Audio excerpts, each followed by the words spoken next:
నమస్కారం, welcome to Myra media. ఇటీవలే జరిగిన పుల్వామా దాడి తర్వాత దేశం మొత్తం రగిలిపోతుంది. ప్రతీకారం తీర్చుకోవాలి, ఏదో ఒకటి చేయాలి అంటూ ప్రజలు ఆగ్రహంతో ఊగిపోతున్నారు. ఈ నేపథ్యంలో కేంద్రం కూడా భారత సైన్యానికి స్వేచ్ఛనిచ్చేసింది.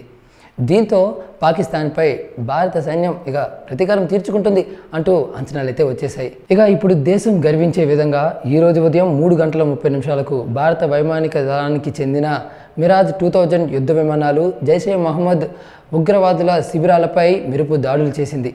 అవును, అయితే ఈ దాడిలో జైషే మహమ్మద్కు చెందిన 200 మందికి పైగానే ఉగ్రవాదులు మృతి చెందినట్లు వార్తలైతే వినిపిస్తున్నాయి. అయితే ఈసారి సర్జికల్ స్ట్రైక్స్ 2లో ఎయిర్ ఫోర్స్ దిగడం విశేషంగా చెప్పుకోవచ్చు. ఎయిర్ ఫోర్స్ మిరాజ్ 2000 యుద్ధ విమానాలను ఉపయోగించి పాకిస్తాన్పై దాడి జరిపి సేఫ్గా తిరిగి రావడం ఇప్పుడు చర్చనీయాంశంగా మారింది.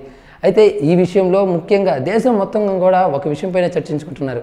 అదేంటంటే మిరాజ్ 2000 యుద్ధ విమానాల గురించి, వాటి ప్రత్యేకత ఏంటి, వాటి చరిత్ర ఏంటి అన్న విషయాల మీద ఇప్పుడు చర్చలు అయితే జరుగుతున్నాయి. అయితే మిరాజ్ 2000 యుద్ధ విమానాల ప్రత్యేకతలు ఏంటో మీకు ఇప్పుడు చెప్పబోతున్నాను. ఫ్రాన్స్కు చెందిన డసాల్ట్ ఏవియేషన్ ఈ యుద్ధ విమానాలను తయారు చేసింది. అయితే ఇదే మొదటి సేవలు అందించింది అయితే కాదు, ఆల్రెడీ ఇదివరకే సేవలు అందించింది. అది ఎప్పుడంటే 1970లోనే మిరాజ్ విమానాలు తొలిసారిగా ఫ్రెంచ్ ఎయిర్ ఫోర్స్కి సేవలు అందించింది. ఇక భారత్కు చెందిన మిరాజ్ 2000 యుద్ధ విమానాలు single seater, 2 seater multi role ఫైటర్లు ఉన్నాయి. అది మాత్రమే కాదండి, వాటి స్పెషల్ ఏంటంటే ఆకాశం నుంచి ఆకాశంలోకే బాంబులు వదలడం. ఇక దీంతో పాటుగా MICA multi target, air to air interceptor missiles, magic 2 మిసైల్స్లను మిరాజ్ 2000 యుద్ధ విమానాలు మోసుకెళ్ళగలవంట. ఇక ఇంకో విషయం ఉందండి, అదేంటని అంటారా, చెప్తాను వినండి.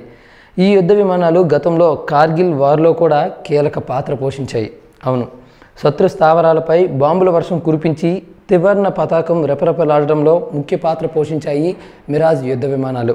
అయితే ఈ యుద్ధ విమానాలకు ఉన్న ఘనత మూలంగానే, అంటే వాటికి ఉన్న చరిత్ర మూలంగానే వాటిని ఉపయోగించారంటే కాదు. ఎందుకంటే మిరాజ్ 2000 యుద్ధ విమానాల మీద భారత సైన్యానికి ఉన్న నమ్మకంతోనే వాటిని ఉపయోగించడం జరిగిందంటే తెలుస్తుంది. ఈ సర్జికల్ స్ట్రైక్స్ 2లో ఈ విమానాలను ఉపయోగించడానికి వాటి మీద ఉన్న ముఖ్య నమ్మకమనే చెప్పుకోవాలండి.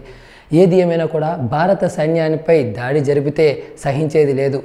శత్రువులను, అదే ఉగ్రవాదులను ఏరి పారేయడానికి ఎంత దూరమైనా వెళ్తామంటూ భారత్ ఇంకోసారి నిరూపించింది. మరి దీనిపై మీరేమంటారు? మీ యొక్క అమూల్యమైన అభిప్రాయాన్ని కామెంట్ ద్వారా తెలియజేయండి. ఈ వీడియో నచ్చితే లైక్ చేసి అందరికి రీచ్ అయ్యేలా షేర్ చేయండి. అదేవిధంగా ఎప్పటికప్పుడు ఇటువంటి ఇంట్రెస్టింగ్ అండ్ లేటెస్ట్ అప్డేట్స్ను మీకు అందించే మా మైరా మీడియా ఛానల్ను సబ్స్క్రైబ్ చేయడం మాత్రం మర్చిపోకండి. Thank you. Hi, this is Kartikeya Shiva from RX100. Please subscribe to Myra Media. Please subscribe to Myra Media on YouTube. Please subscribe Myra Media on YouTube. Please subscribe Myra Media. Hi, please subscribe Myra Media. Please subscribe Myra Media. మైరా మీడియాను ప్రతి ఒక్కరు subscribe చేస్తూ మీరందరూ ఈ మైరా మీడియాను ఆదరిస్తారని కోరుకుంటున్నాను. Thank you.